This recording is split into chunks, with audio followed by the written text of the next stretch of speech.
Good evening, I'm Andy Thornhill with the sports news. Well, this year you can call it the Cloby Challenge. Originally we know of the Cloby Cup, but this year there will be only two teams competing, and because of financial constraints, apparently organizers have not been able to go through with their original plans. So this year's competition will be reduced now to just two teams. The organizers of the event, which started back in 2009 with 4 teams, apparently found it a little difficult. Well, these are tight economic times to secure the funding needed to stage a full-scale Cloby Cup. Instead of cancelling the tournament, the decision has been made to stage a 3-match series. We took a collective decision that it would be wise to not do the full tournament this year, because many of persons who were so keen on sponsoring this tournament expressed that they were still facing some financial constraints. So it was a collective decision taken by all that what we would do this year is not to have a World Masters tournament, but instead we will have what we would call the Cloby Challenge 2011. Now, that challenge will feature the West Indies and age-old rivals England in action on November the 11th, 13th, and the 15th.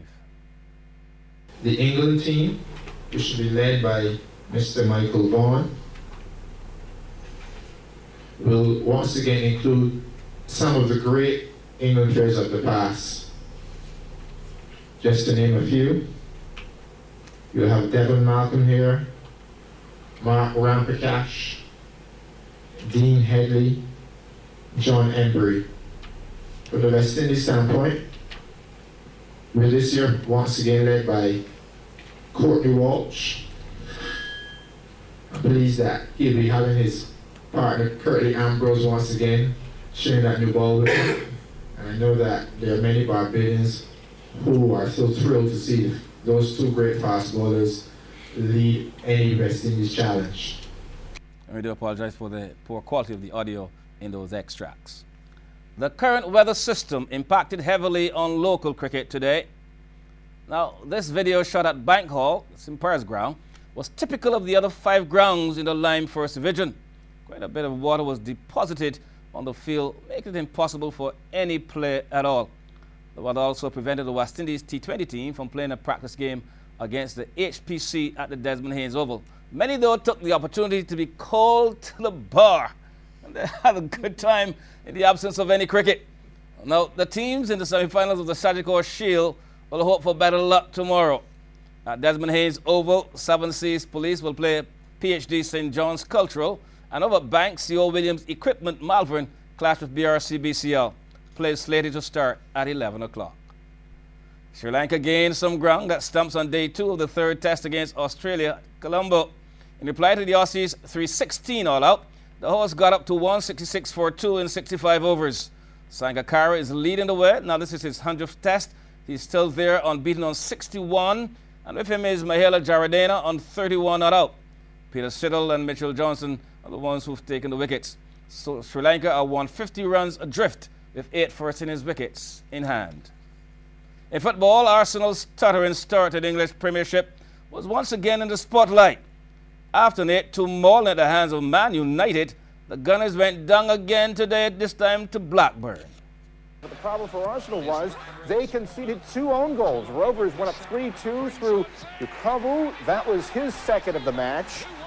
When Laurent Koscielny put through his own nets, Blackburn owned a 2-goal lead. The Gunners pulled one back near the end, but it mattered little as they lost 4-3.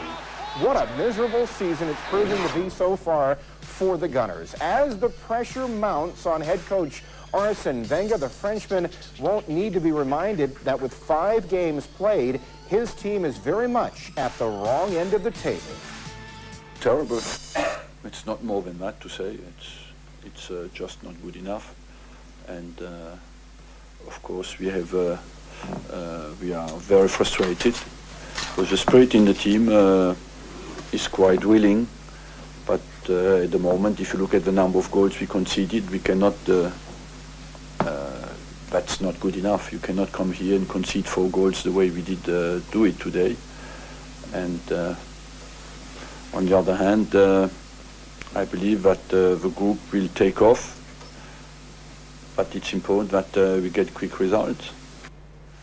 No doubt about it, because for Arsenal supporters, gloom has really surrounded this club for nearly 7 months now. After losing the League Cup final to Birmingham in late February, Arsenal have won only 3 of their last 16 league games. Of course, the Gunners did lose arguably 2 of the best players they had on the lineup in the summer transfer window. That's when Cesc Fabregas went to Barcelona and Sami Nasri to Manchester City. Arsenal now lie 15th in the 2018 Premier League, and keep in mind, they've never finished outside of the top 4 since Wenger took charge almost 15 years ago.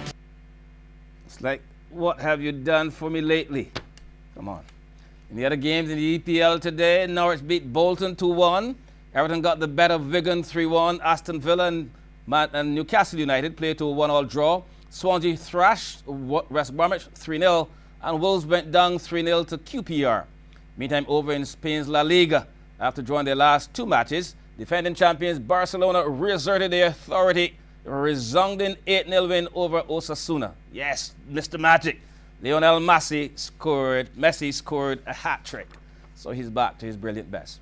Meantime, the Lime Pelican Football Challenge continues tomorrow at the stadium with 2 games at 6 o'clock. DirecTV Red Snappers are up against Barbados Steelworks Top Bay Settlers. At 8:15, Phoenix UFO Toyota Firehouse, yes, it's a mouthful, clash with New Look 360 Connection. So a lot of action expected at the stadium tomorrow. Don't you miss it. The Barbados Vocational Training Board now has a new sports and recreational program. The initiative, which caters to students and staff, was officially launched this week at the C. Lomer Allen Center. Sessions started in August at the Vocational Training Board centers across the island, and program coordinator Marva Burke says they have long-term goals of participating in tertiary level and national competitions. So right now we do basketball, cricket, football, road tennis, table tennis, things like that, equipment can move around. And we also do physical activity, aerobic sessions and stretching sessions. We've already made contact with the National Sports Council, and they will be bringing in their coaches to do sessions with us. And in the near future, hopefully, we'll be able to play against the Polytechnic, the Barbados Community College, the University of the West Indies, and take part in those under-19 competitions and stuff. We're really looking forward to that, and the footballers especially are looking forward to it.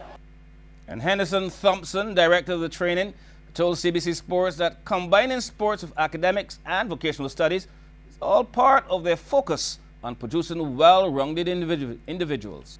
Look at athletics and the scouts, universities and colleges, and see how important they're married to the academics with the athletics, and they will tell you building that body and that mind, and young people, the discipline that goes with it as well, where young people have to balance the training routines and so on in the various disciplines, swimmers, whatever pursuit.